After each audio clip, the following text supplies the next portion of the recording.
প্রিয় দর্শক, শুধুমাত্র একটা ক্লিকে আপনি যে কোনো দেশের ভাষাকে বাংলা ভাষায় রূপান্তর করতে পারবেন। শুধুমাত্র একটা কাজ করবেন, কোনো অ্যাপস লাগবে না, কোনো অ্যাপ্লিকেশন ডাউনলোড করা লাগবে না। আপনার হাতে যে স্মার্টফোনটা আছে, এই স্মার্টফোনে যে আপনার গুগল ক্রোম আছে, এই গুগল ক্রোম দিয়ে আপনি যে কোনো দেশের ভাষাকে বাংলায় ট্রান্সলেট করতে পারবেন।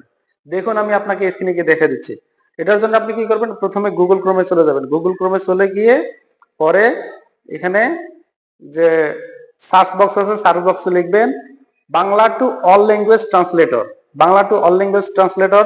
তারপর এখানে দেখবেন যে এই ঘরটা আছে দুই পাশে তীর চিহ্নওয়ালা, এই ঘরটাতে ক্লিক করে দিবেন। এই ঘরটাতে ক্লিক করে দেওয়ার পর বাম সাইডে দেখবেন যে একটা অ্যারো চিহ্ন আছে। ওই অ্যারো চিহ্নটাতে আপনি যে দেশের ভাষা ট্রান্সলেট করতে চান সেই দেশের ভাষা সিলেক্ট করবেন। আমি মনে করেন যে আরবি ভাষা সিলেক্ট করে দিলাম। এখন এই আরবি ভাষাটা আমি মনে করেন যে বাংলা ভাষায় ট্রান্সলেট করব। এই যে এখানে বাংলা সিলেক্ট করাই আছে, তারপরে আপনি যে দেশের ভাষা ট্রান্সলেট করতে চান সেই দেশের ভাষা ট্রান্সলেট করতে পারবেন। তবে বাংলা ট্রান্সলেট করব। আমি একটা আরবি ভাষা এখানে কপি করে নিয়ে আসছি, কপি করে দেবো। আমার আগে কপি করা আছে, আমি শুধু পেস্ট করে দিলাম। এখানে পেস্ট করে দেওয়ার পর দেখেন আরবি শব্দটা এখানে চলে আসবে। আরবি শব্দটা চলে আসলে এখানে দেখবেন যে আরবি একটা হাদিস চলে আসছে। তাই এটা আরবি বাংলাটা কি আমরা জানি না, তো এই বাংলাটা এখন একটু যে নিচের দিকে দেখবেন যে এখানে চলে আসছে এই আরবির যে বাংলাটা।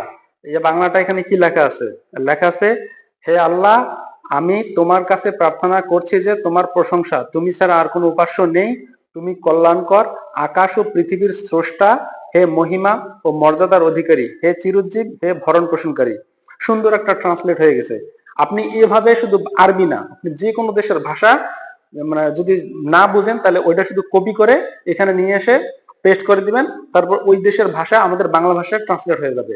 খুব সুন্দর একটা সিস্টেম, কোনো ইয়ে ছাড়া। আশা করি বুঝতে পারছেন। ভালো থাকবেন।